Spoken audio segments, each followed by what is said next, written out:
Live from Sydney, 7 News with Sally Bowrey. Good afternoon. We go straight to twin emergencies at Sydney Airport, a Qantas plane suffering engine failure and a grass fire igniting on the runway. Let's go live to our reporter Angelique Opie this afternoon. Angelique, is this having an impact on flights as we go to air this afternoon? Well, Sally, the backlog has been cleared, but these emergencies have impacted thousands of travellers moving through Sydney Airport. Those passengers now being told to check with their airlines for any sort of delays. This engine failure happened on an old Qantas 737, the flight bound for Brisbane, then believed to have triggered a grass fire. Videos captured by passengers show smoke billowing next to the third runway. The plane took off, circled in the air for a brief time before it was forced to make an emergency landing just after 1 p.m. Passengers say they heard a loud bang coming from the right engine of the plane. Captain was awesome, just brought us back safely, steady on the ground, disembarked us safely. It was all pretty calm, we've done well, so now hopefully we can get back to Brisbane sometime today. I probably wasn't too scared, but there was some people really anxious. You could see that they were head on the seat, like shaking and stuff. But, you know, they were really good, I think. Staff was fantastic. And, here we are. We're getting put on other flights. So just a bit of a delay in our day. Now, Air Services Australia has just confirmed it did cause that grass fire. Those passengers have been told they will be diverted onto other planes to Brisbane. There was certainly an emergency response as that fire was brought under control. Qantas says its pilots are highly trained to handle those sorts of situations, but no doubt there will be a thorough investigation into what caused the engine failure. All right, thank you very much, Angelique Opie there. To developing news this afternoon, a water pipeline has burst in Como, flooding homes. Reporter Zoe Martin is live at the scene. Zoe, have crews managed to contain the emergency? Sal, Sydney Water remain on scene here, but the water has been contained. Now, this all happened around 1 o'clock this afternoon. Residents here have said they heard this loud crash, and then it just sounded like continuous waves coming and coming as this torrent of water impacted 5 houses here. Now, it smashed windows, tore down fences, and it's left quite a muddy mess. Residents here have spoken to 7 News and said there was a drizzle early this morning. However, crews did come and check it out, but then left. And then this has then happened at 1 o'clock. Here's what residents had to say. So I went down to check that everything was okay down there, came back up and it was hitting our house, and then it exploded the fence, and then we got evacuated because it started flooding upstairs and downstairs. Actually just trying to get everything out that I could. The dog, my stepdad, everyone else out, so yeah. As for the cause, that's still under investigation by Sydney Water, but residents here are still on the phone to insurers to find out exactly where they're going to stay tonight because they're not allowed back in their homes. Sal? All right, thank you very much, Zoe. To news just in, there's a search unfolding for a bulk carrier crew member who's gone missing from a commercial ship off Newcastle. The Maritime Safety Authority is leading a multi-agency operation looking for the worker who reported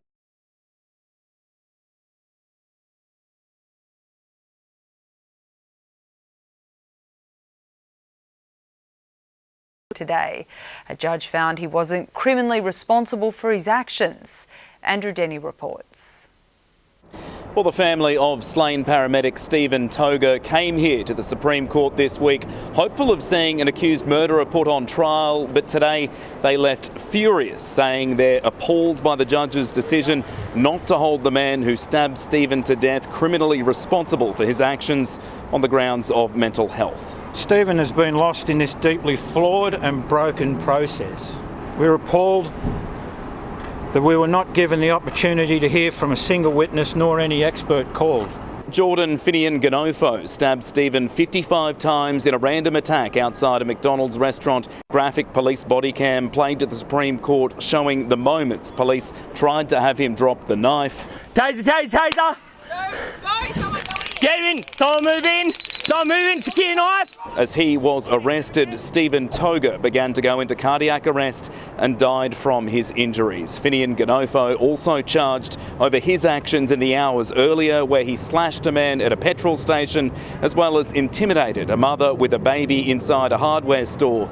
But after hearing evidence from experts, a judge accepted that after stopping taking his antipsychotic medication, Finian Ganofo was experiencing hallucinations. We will be asking for a coronial inquest to see what led up to this and presumably find out the flaws that allowed this to happen. The Toga family says they now have to begin their sentence, coming back to court next week to give victim impact statements, then followed by the potential of having to front Finian Ganofo's mental health reviews every 6 months. A father has died in hospital after an alleged random one-punch attack at a pub in Kellyville Ridge. Paul Griffin suffered critical head injuries when he was hit at Edamoa during Melbourne Cup Day celebrations. The 55-year-old's daughter has remembered her best mate who gave his family the most incredible life. A 43-year-old man remains in custody, police upgrading charges to assault occasioning death. Premiers and Chief Ministers have backed Anthony Albanese's social media ban for under-16s at a virtual national cabinet meeting today. Live to Josh Martin in Canberra. Hello to you, Josh. One state wanted a different age, though. Good afternoon, Sally. Tasmania's Liberal government proposed 14, but has fallen in line with the rest of the country. After reaching a deal today, the Albanese government hopes to introduce these laws before Christmas. The Communications Minister says research from the UK was relied upon to reach the age limit of 16 for social media. New details this afternoon about how the ban will work. Platforms like YouTube Kids will be exempt, while apps like Snapchat, X, Instagram and Facebook will be restricted. Gaming will also be exempt from the ban, but there is a grey area around games that involve chat rooms and social interaction. Labor admitting the plan isn't foolproof.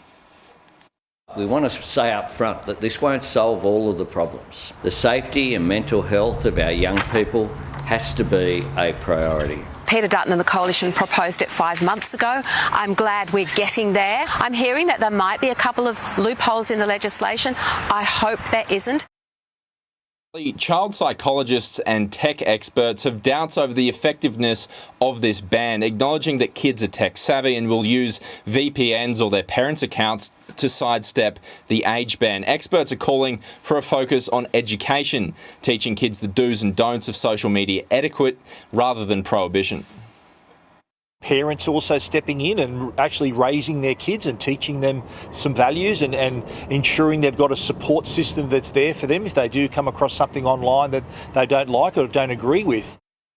Sally, parents and kids won't face punishment under the new laws, but tech platforms will. Those exact penalties, though, are yet to be revealed. All right, thank you very much. Josh Martin there for us in Canberra this afternoon. Joe Biden has vowed an orderly handover to Donald Trump in his first remarks since the election.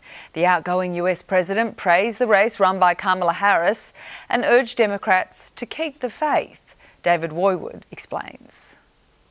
Well, this was an address to the nation after an historic election, but tucked inside that message today, a message of support to Democrats still hurting after Tuesday's bruising defeat. Joe Biden from the Rose Garden. Thank you. Please. Acknowledging his party's hurt.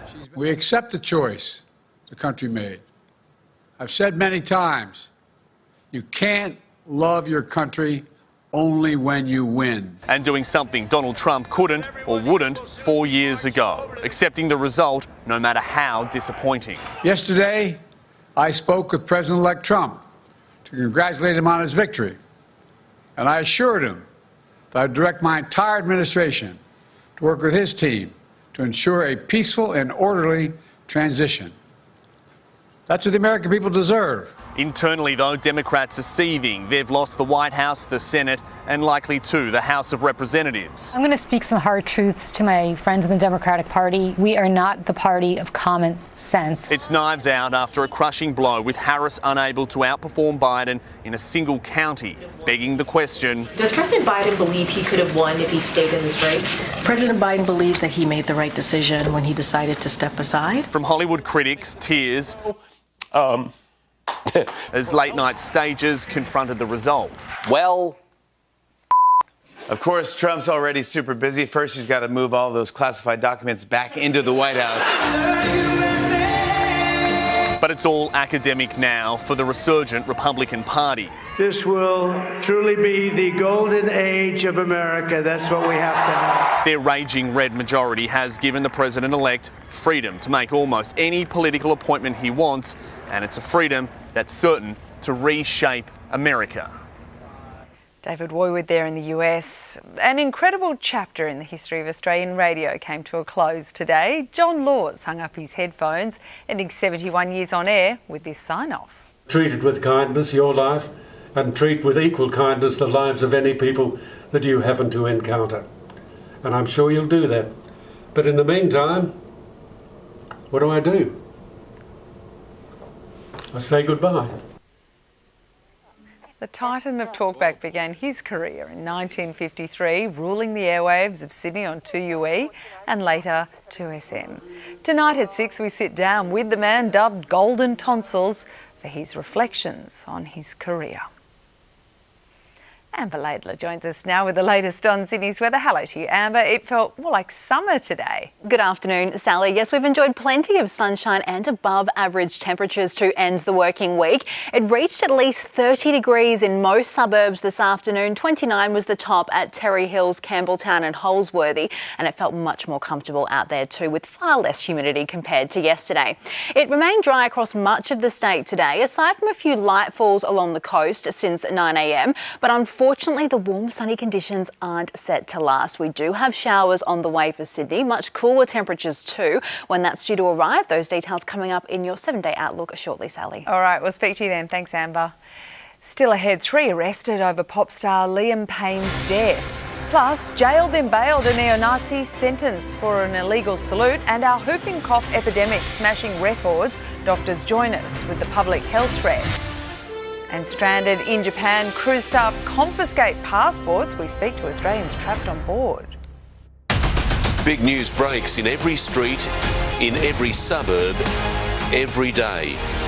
7 News has been sent this exclusive vision. When you see something Sydney needs to know about, share it with 7 News Sydney on email or text. 7 News Sydney, live at 6.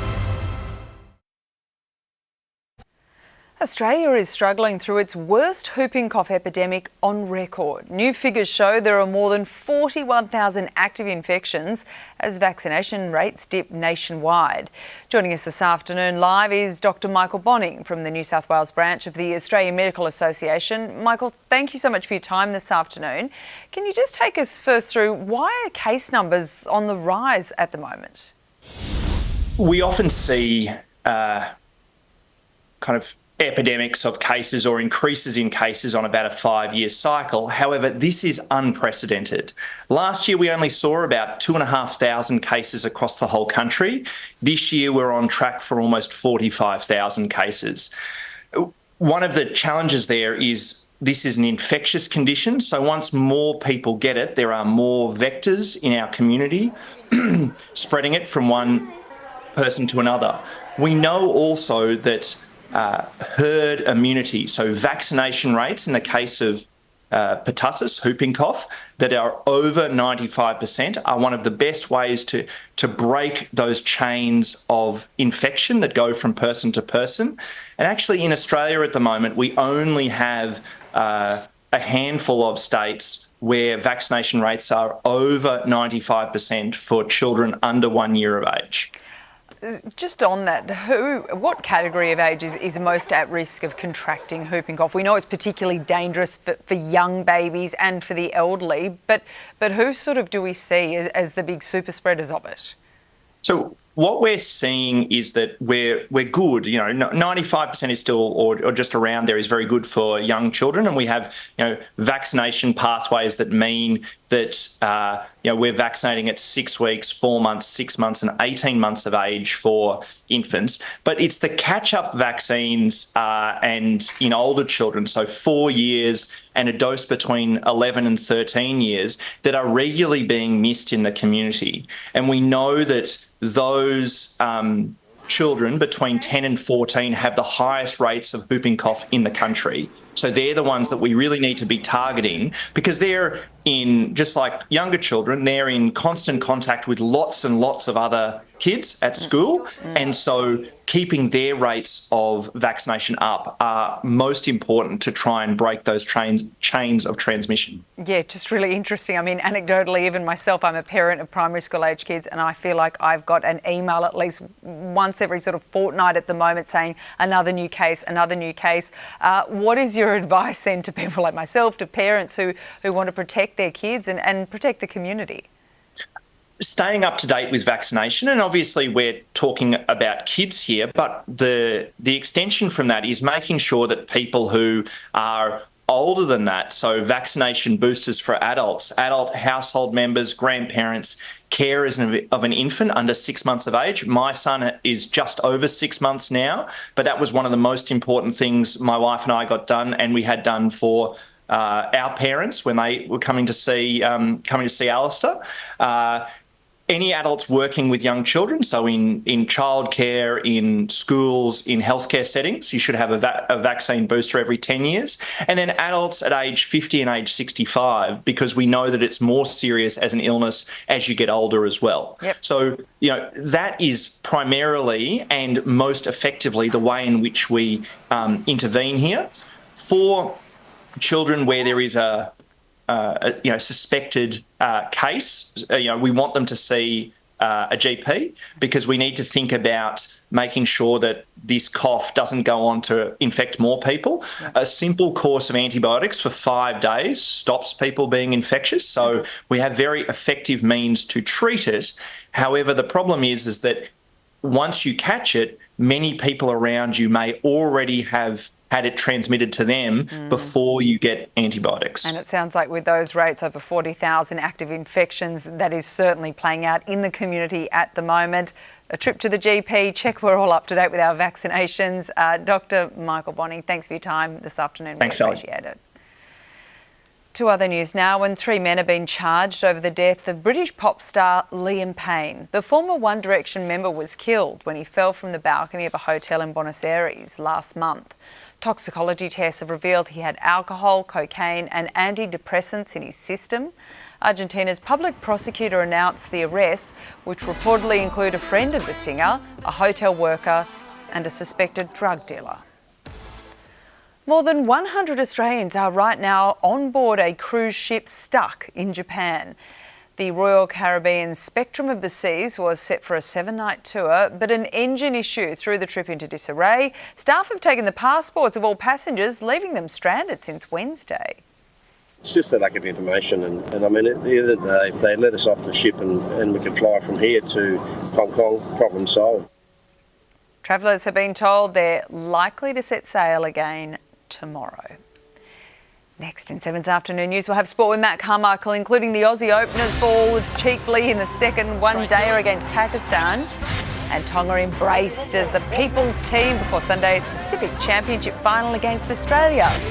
Later, done and dusted, we catch up with score leavers who have just finished their HSC. 7 News has uncovered damning comments from the Prime Minister about Donald Trump from 3 years ago. The news team that never stops. This extraordinary video from the police helicopter shows the manhunt for the suspects. A first look at the Southwest Metro transformation. 7 News. In 7 News, Sydney Airport emergency, a Qantas engine failure sparks a runway fire. A water main explodes in our south, homes smashed and flooded. Sydney's new housing solution, but it comes with a catch. John Laws signs off after 7 decades on air, and flying cars, high-tech scooters and electric cars on show in Sydney. 7 News at 6.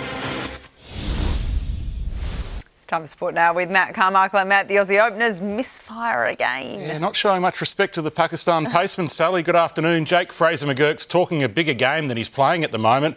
After being sent into bat in the second one-dayer by Pakistan in Adelaide, Fraser-McGurk went LBW to Shaheen for 13 in the third over. Matt Short followed for 19 off 15 balls. Straight to him. Just hammers it straight to point. Steve Smith looked a class above with shot-making early in his innings. A left field contender to open in the first test, Josh Inglis fell for 18, leaving Australia in a fight at 3 for 79. Marnus was next, caught behind off the lethal Harris Ralph for 6. Day 2 of Australia AV India A at the MCG.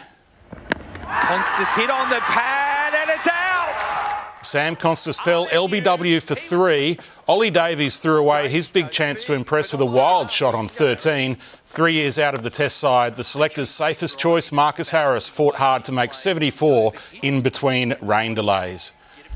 With ball and bat, it was the Elise Perry-Amelia Kerr show for the Sixers in the WBBL today. They restricted Melbourne Stars to 7 for 122 at the Junction Oval. Perry and Kerr shared an unbeaten 103-run stand for a rain-reduced 9-wicket victory. Well, that's just a glorious stroke, that, from Elise Perry. In heavy rain, umpires reluctantly called it off after robust discussions with Perry. The Sixers host the top-of-the-table Thunder at the SCG on Sunday. The Thunder had a 19-run win over Brisbane Heat last night. King Gutho is now Saint Gutho. The Dragons confirmed the signing of Axteel's captain Clint Gutherson for the next 3 years. Win, lose or draw, Tonga comes of age as a rugby league powerhouse in Sunday's Pacific Championship final at a sold-out CommBank Stadium against Australia.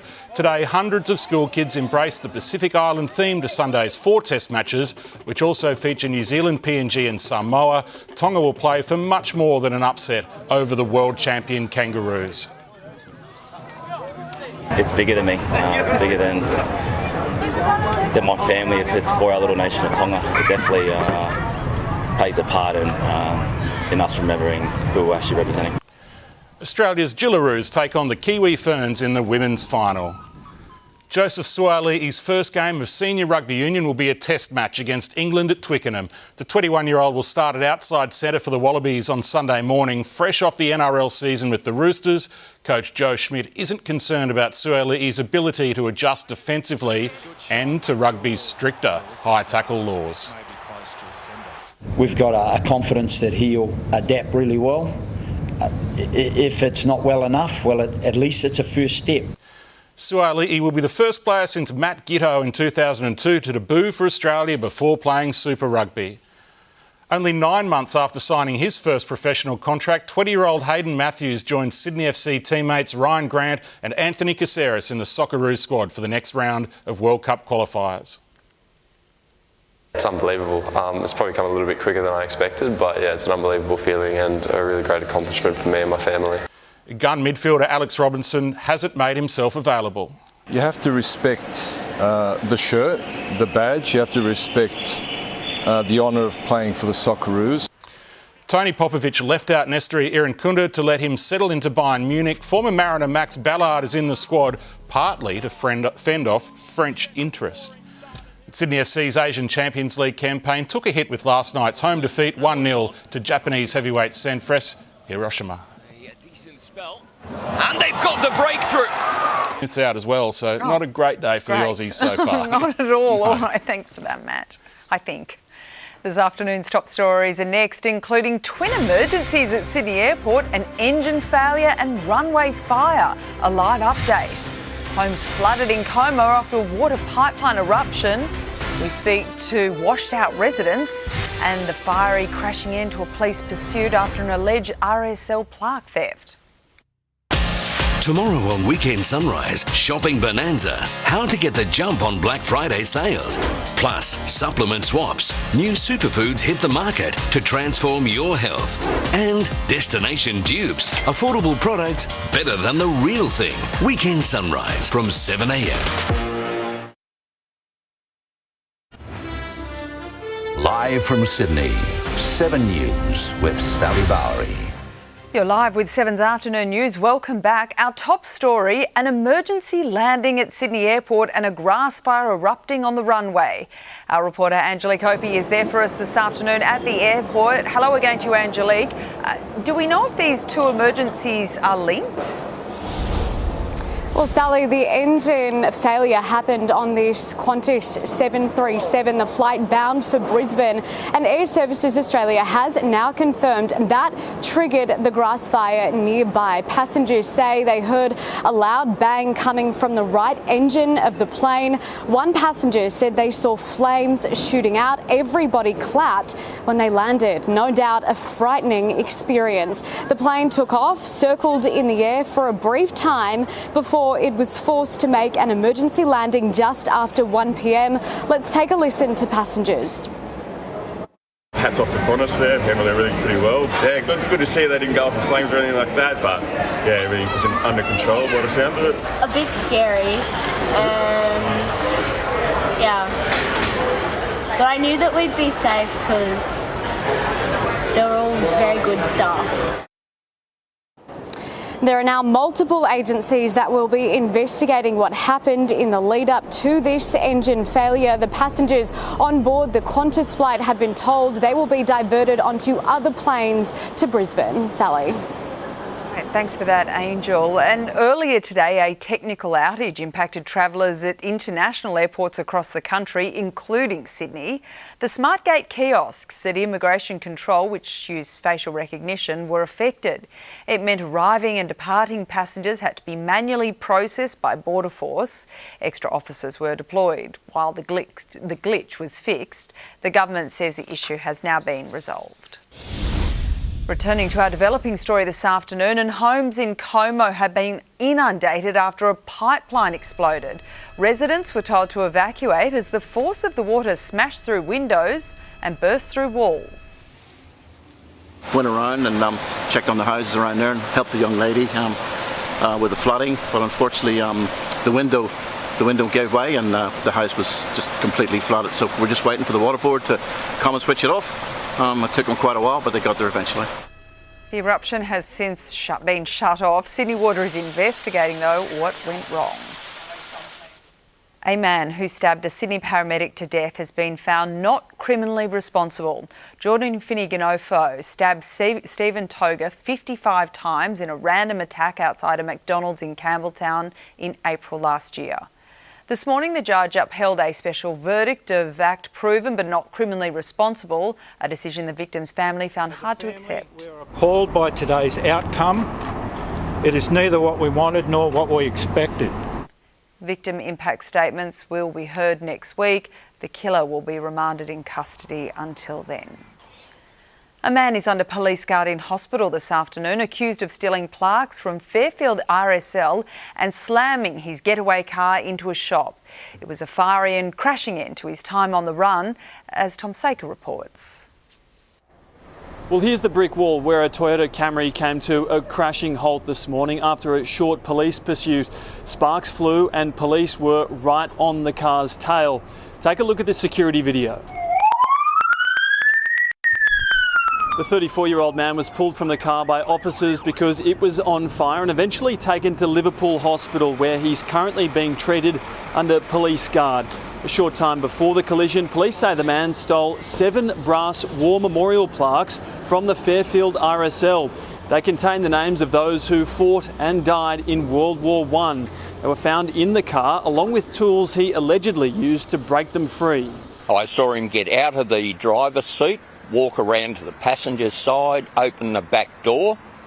That's where I then left, but that's obviously where he got out his bolt cutters, and then he stole these. It's not yet clear why the man wanted to steal the plaques, and the club says it won't affect its Remembrance Day plans. Businesses here along the boulevard in Fairfield Heights are just grateful they're able to trade as normal today. National Cabinet has backed new laws that would ban children from under the age of 16 from accessing social media platforms. Anthony Albanese gained support from chief ministers and state premiers during a virtual meeting today.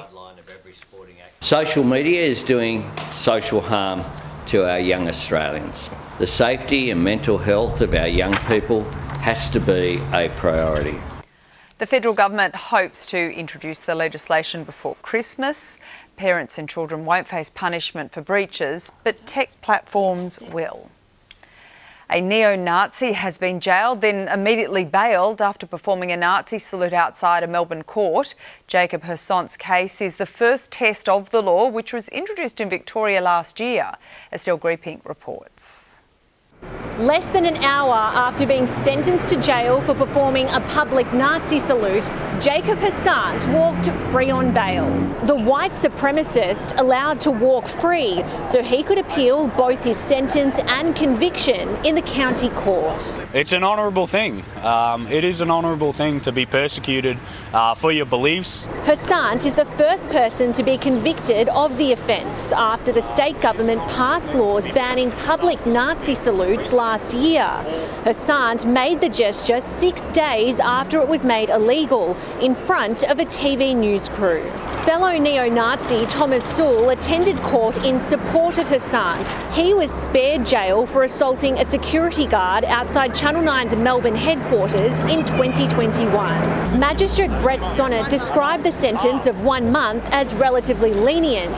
The maximum penalty for the new offence is 12 months behind bars. There will be some people who say that it's a slap on the wrist and it doesn't really reflect the gravity of the crime, that he was saluting genocide. But it's a start. As part of his bail conditions, Hersant cannot contact any prosecution witnesses. He must live at a set address and he can't leave the country. A British OnlyFans star who wanted to travel to Australia to have sex with school leavers has had to rethink her plans. Bonnie Blue made no secret of her desire to film her exploits with schoolies on the Gold Coast, so long as they agreed to have the vision broadcast to her online account. Today, her 12-month tourist visa was cancelled because she intended to undertake paid work, contravening her entry conditions. Everything I'm doing. Well, nobody in the state is happier than our Year 12 students right now. School is officially out with the very last HSC exam sat this morning, and Amy Clemens chatted to relieved students from St Mary's High. Well, I'm here with the students at St Mary's High School who have just finished their final HSC exam. Alejandro, it was geography. How did it go? Oh, it was quite a hard one, but in the end we managed to complete it and now it's all done. How did it feel to put your pen down at the end? Oh, it was just so exhilarating, like everything I've been through these 5 years of high school, all done, all finished, and it's time to party. Well, congratulations. Zoe, Year 12 is a big year. It's a bit like a marathon, isn't it? Yeah, it's very tiring. A lot of time and effort goes into it. So, yeah, it's just such a relief to have it all finally finished after 13 years. You got big celebrations planned? Yeah, wanted to burn all my schoolwork. But, yeah, no, definitely we'll be having some time to sit back and relax after all this. Well done. And Xavier, talk me through how you're feeling. Finally done. Yeah, I'm excited for the future. I'm glad everything's done and I'm ready for a new chapter. What's that new chapter going to be? Hopefully become a pilot. I've got great ambitions there and I think I've done everything I can do to get there. Well, congratulations. Hopefully see you in the skies soon. And Sally, ATAR results will be released on December 18. Thank you very much. Amy Clemens there. Friday Finance is coming up, plus $12 million outage fine for Optus. We'll have the details. Also, Prince William's most candid insights into his family's cancer battles. Tests riding the latest e-scooters on display in Sydney, congestion cure or road risk. Plus, it's a warm 30 in Penrith, the forecast soon. 7 News has uncovered damning comments from the Prime Minister about Donald Trump from 3 years ago.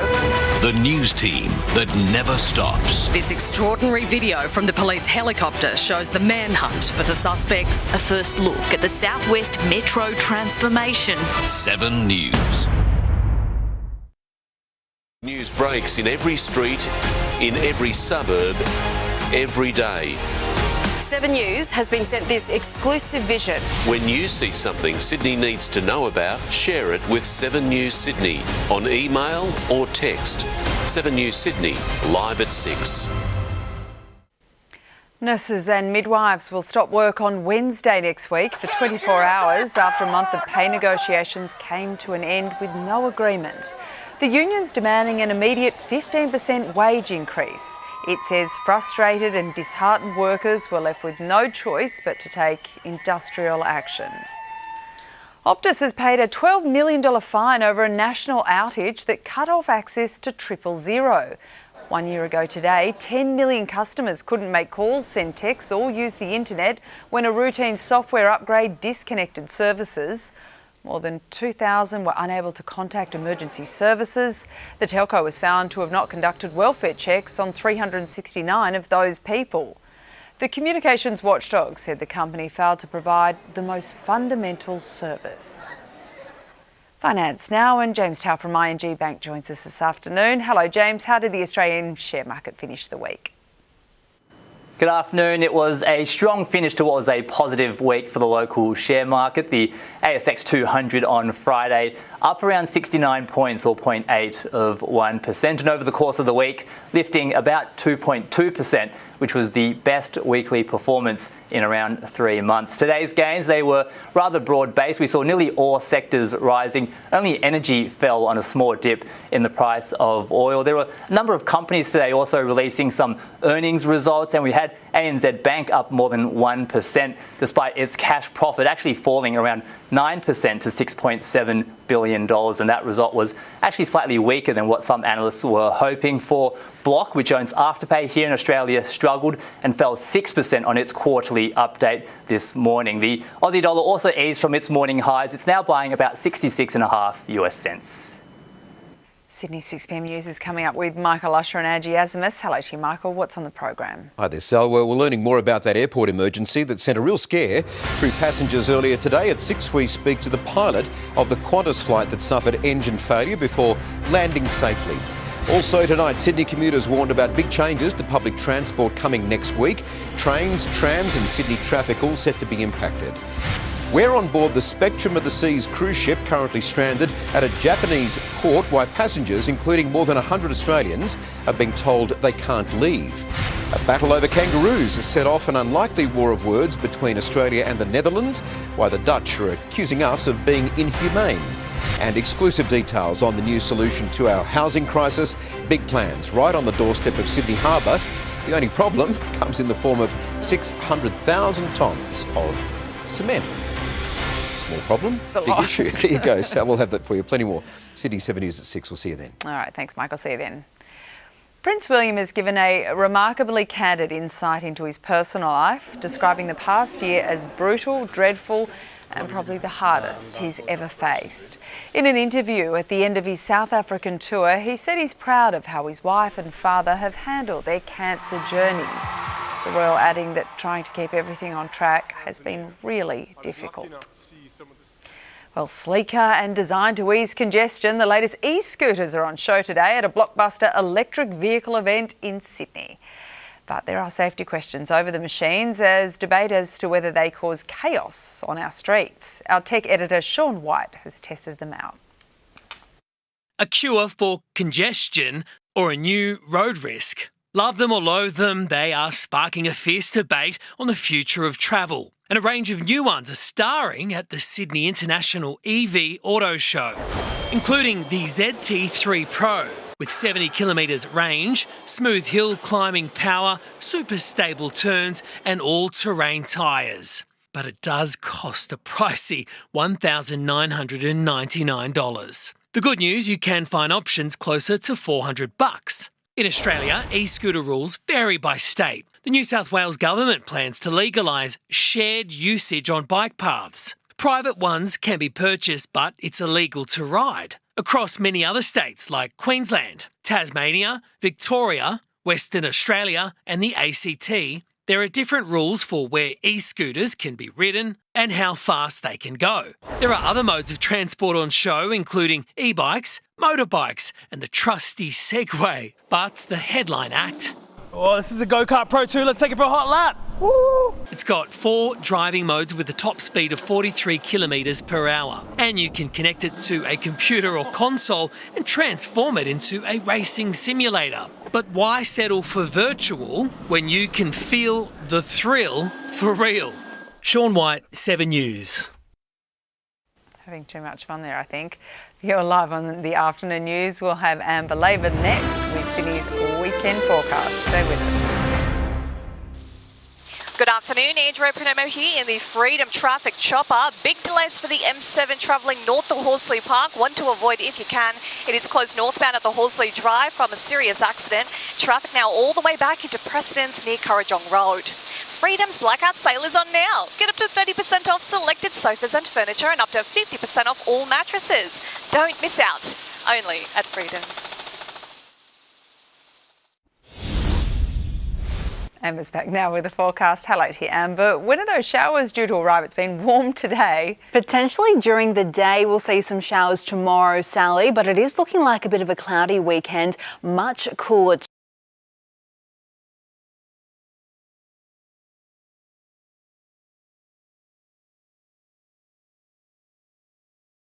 Today, under the influence of high pressure, a southerly change is due to push up the coast, reaching Sydney late this evening, and that will see temperatures dip back down into the low 20s from tomorrow.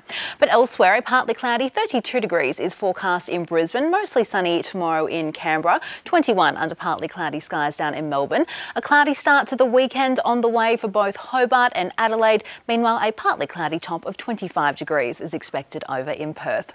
Back home, partly cloudy skies also forecast here in Sydney tomorrow with the chance of a shower or two. From tops of 31 today, 23 degrees is the top tomorrow, reaching 25 tomorrow in the west. The cloudy skies are then set to persist for the foreseeable with a chance of showers. At this stage, they're looking most likely late Monday and on Tuesday. There's also a chance of a thunderstorm in the outer western suburbs then too.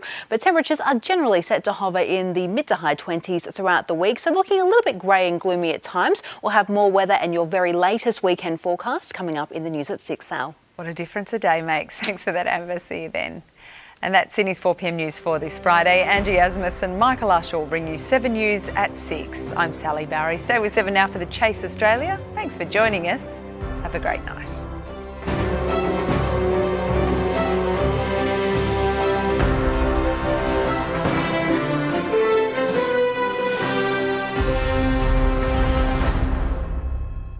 The 7 News app will give you the news you want every minute of every day, including breaking news alerts. Download the 7 News app now.